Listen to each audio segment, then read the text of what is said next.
to call it a Chinese virus is little unfair, because then you have to call HIV African virus or TB Indian virus. That is unfair. This is like dividing, creating one more division. There are so many. We have with us Mr. Girish Kuber. He's an editor with Lok Satta and also part of the Indian Express community, Indian Express group. It's really an honor to have you here with us. So welcome to the show, Girish.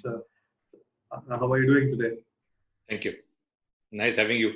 We have someone in US in the midst of such a huge issue there. So nice to have smiling face from US. It's very rare. Yeah, trying to keep up the spirits. Right. So as the wind is blowing towards Corona, how it happened, what's going on, and the worldly level, and what will happen. Just wanted to know your thoughts and your views as an editor, as well as someone looking at this from a holistic perspective. Yeah, I have studied a little bit of geopolitics behind this pandemics. I have a book also on the topic, and I'll tell you the genesis of that book. A colleague of mine, when I was in another organization a few years back, it was something around 2007-8. She was in London, and there she got the bird flu, swine flu, and she was alone. She was staying there alone, and from there she consistently kept calling us. She was terribly, obviously unnerved. So she kept on asking for the medicine called Tamiflu. That was the only known medicine for the swine flu. So doctors in London, they didn't allow her to have this medicine. She was extremely furious. She was nervous. She was depressed. Everything possible was happening to her. So she asked doctor, "Why aren't you giving me Tamiflu?" So doctor in return asked her, "Who told you to have Tamiflu? Why it is so? I mean, how do you know about the Tamiflu?" So by then, Pune, your own city, had become a kind of a capital of the swine flu. Entire Pune was moving around with mask on their faces and kind of stuff, So atmosphere in Pune was quite scary during those days. So her friend and relatives were in Pune. They asked her to basically have a Tamiflu. And the doctors in London refused to give that. So she told the story how it is very popular medicine in India.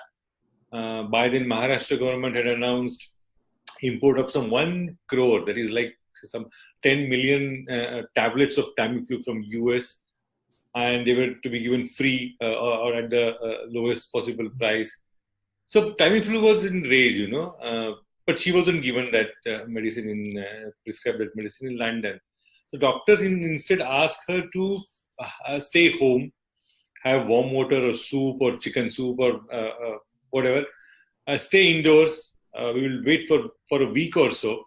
If the signs persist, then we will put you on Tamiflu. But as of now, it's not needed. So she was asked to come after a week, and she went after a week. She had a little bit of fever, cough, and cold, all typical flu indications. So after a week, when she went for a test, her test came negative. The indications of Tamiflu, they disappeared. So then doctor she was consulting told her it's not needed. I mean, this is too much of hype about everything, especially in countries like India. So you don't have to have it. This is like any other flu. So by then I had a couple of titles on petroleum industry, and petro pharma are interlinked in a way. So this incident, which I actually observed, I was in touch with her regularly. I realized there is much more to it, than meets the eye. And then I started working on this issue. So what had happened a year before, or a couple of years before, I remember distinctly, 1st of November 2005, US President then George W. Bush had flown in especially for a big event at Maryland. And accompanying him was the WHO chief there. See how things then unfold, And that particular event, George W. Bush made a huge statement about flu. how America is going to face a major issue in the form of flu, and how we have to prepare ourselves to face the pandemic of this magnitude, And there he released some 334 pages document enlisting of whatever is needed for facing this flu case. So incidentally, he also released huge amount. This is like something like maybe 5 times more than India's annual budget. I mean, something that kind of a big amount only for health budget. And the whole idea was to prepare the world for this impending flu pandemic.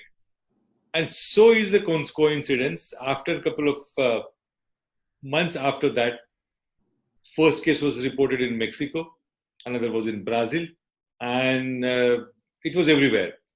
And another coincidence, again, if you call it a coincidence, is there was a company, I think it's a California listed company, one product, one company. The company is not known for any other medicinal, the medicines or great products, but the company had just only one product. Incidentally, that product happens to be Tamiflu. Oh. Also, incidentally, as the pandemic spread, the Tamiflu obviously was in great demand. That company profits soared like anything you can imagine. Being in US, you can understand the dynamics of such games, Overnight, one politician, one person who was having huge stake in that company, he offloaded that, minted millions and millions of dollars. After this thing was over, the company was sold to the Swiss giant. Yeah. Everything was over. After that, the tide of bird flu receded, and in the bargain, the politician made huge money. So there is not. It's not all about. This is not like rains or showers or deluge or earthquakes. So whatever happening is now, as of now, no one is aware of it exactly, where it all began and how it spread and all that. But many suspect there is much more to it, which will be unraveled in next few months. Many journalists are also working on that. So I'm sure there will be some very interesting story will come out of it. Yeah, and I think the book that you referred, it's in Marathi to the viewers. It is called Yuddha Jivanse. I believe it talks about chemical and biological weapons that have been created and used for destruction in the World War era. And what more can we decide about this specific corona that has emerged out of Wuhan? People or the community and even some of the political leaders are calling it a Wuhan virus or a Chinese virus. Is it fair to do so? To call it a Chinese virus is little unfair, because then you have to call HIV African virus or TB Indian virus. That is unfair. This is like dividing, creating one more division. There are so many other issues happening around. But Wuhan connection is very interesting. What is interesting to watch now from here onwards is that I also don't have full details about it. I am also trying to get my hands on that. A few months before the first case was reported, that is somewhere in July, August 2019. This is last year. There were plans like what Wuhan War Games. US had joined that in Wuhan. And many people have written about it. Eminent journalists like Pepe Escobar, who has also written extensively about it.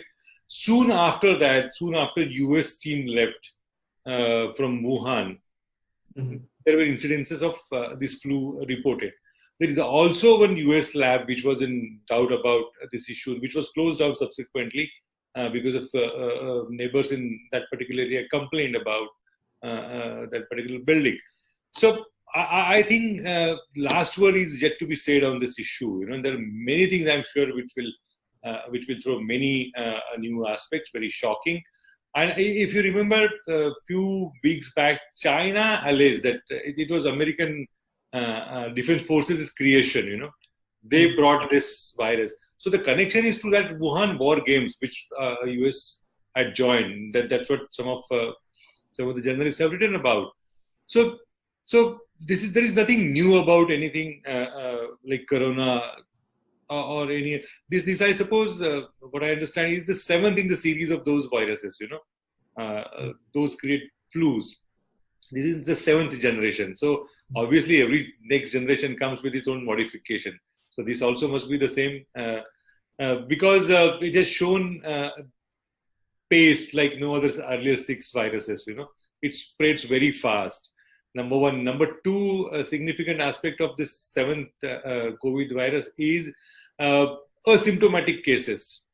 Earlier viruses spread, you have to be down with that virus, then you can be a carrier, or you could be a carrier. Yeah. In this case, you can be perfectly healthy, and still you can be a carrier. So there are new aspects to it, like any new gadget, next generation has its own new additional point. Something must be about current coronavirus also.